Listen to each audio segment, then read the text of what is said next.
Announcement. So originally I had planned on making this a Corcus AU, but then I realized that a part of the plot that I had envisioned would be impossible without some supernatural instincts. So there was a poll, and you guys decided on quirks instead of like the supernatural. But anyways, let's get going. The next day was filled with concerns about last night, but you truly wanted to forget about them. You wanted it to be done and over with. So you ended up sitting in the garden and, well, having a picnic with Maria. You hoped to invite Eden, but she sadly declined to return home. You wouldn't blame her. You wanted to go home, but sadly you couldn't. And, you also didn't want to with your parents being there. Taking a sip of the tea, it was nice and calming, the warmth coaxing your throat and then towards your stomach. You lightly moaned as you slightly looked upwards. Maria could only smile as she poured herself some more. I really do wish Eden was here, you smiled, but then froze. Your eyes blinked every so often. Maria looking up and down over you. You looked over to her. Wait a minute. What if Maria was jealous? You had been so fixated on Eden since this morning, and, well, since last night. You never asked her. Do you like Eden? I'm sorry, I never asked. You bit your lip. She thought for a moment, before writing in her sketchbook. It took her some time, but you weren't going to budge. Until, well, it was getting boring. You swayed left to right to try and see what she was writing, but she moved it away from your view and only giggled. She continued to write, then showing it towards you. She seems nice, but there is a feeling in my gut to not fully trust her. You thought for a moment. Now that you were thinking about it, she did come at a weird time when you were supposed to be speaking with each other, along with the fact she was supposed to meet you there. Along with the fact she didn't speak with you much until then. Usually, if people wanted to speak with you alone, they would talk about other things. You're right. It does sound a little weird. I should keep her close for a bit, until I can learn a bit more about her. You bit your nail. She wasn't the one I planned to be one of my ladies-in-waiting, so I'll have to speak with Mitsuki.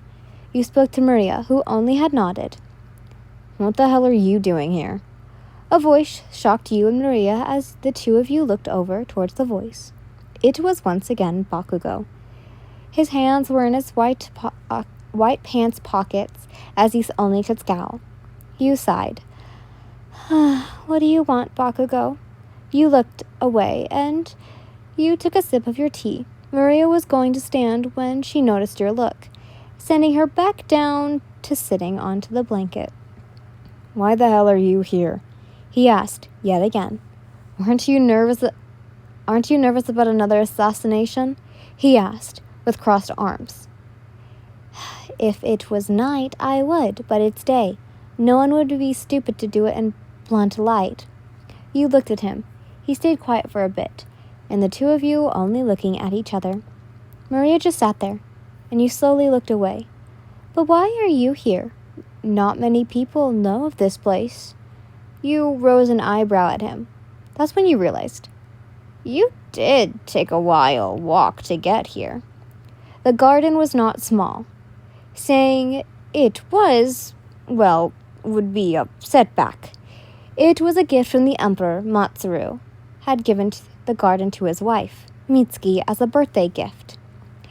It was large, yes, with rose bushes, fountains, and a pathway that led from one end to the other. You had walked through pathway after pathway of the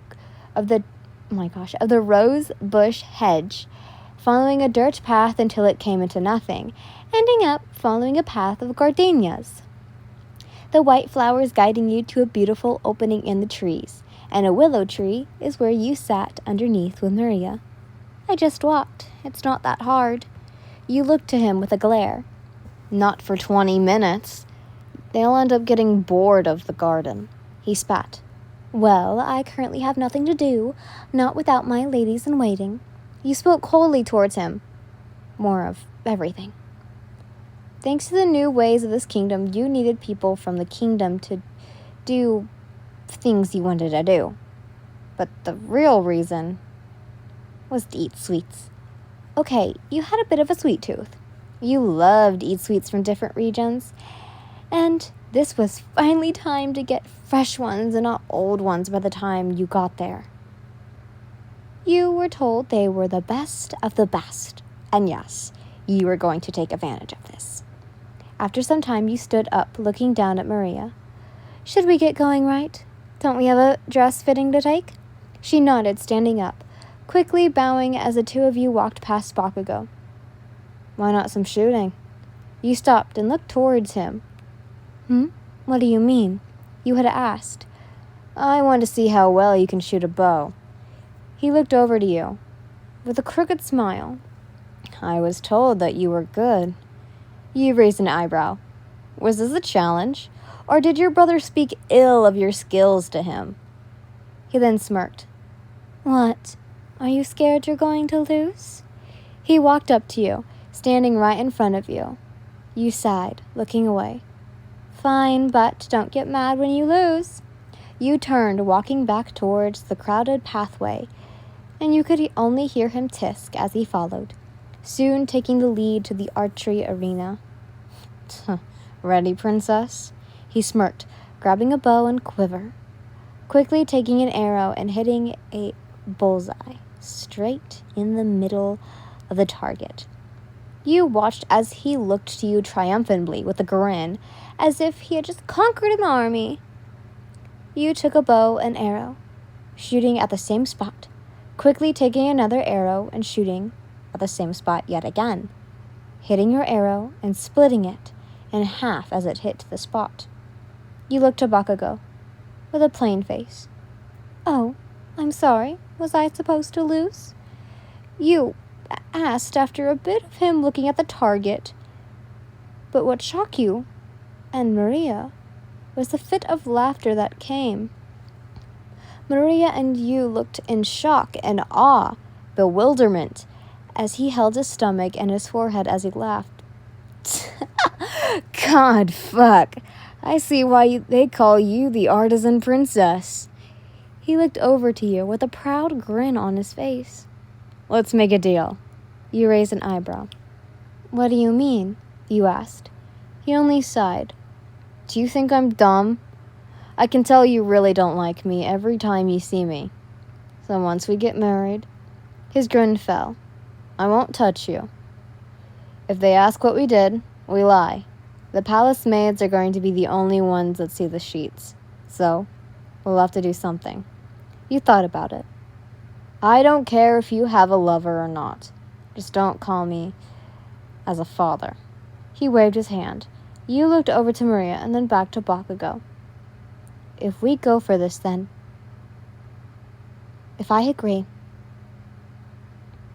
Maria will be given a noble title. Fine. He waved his hand. Both of you were in utter shock as to quick he was to agree to this. Now, I gotta do shit before my hag yells at me. He turned, walking a bit before he paused. Shit, you heard him whisper. Oh, she wishes to speak with you about the ladies in waiting. You gasped. Wait, that was today? You picked up your dress and quickly walked away. Goodbye, Bakugo. You looked back, waving as Maria followed quickly after. After you was gone, he tissed, shaking his head as he slightly giggled at your actions.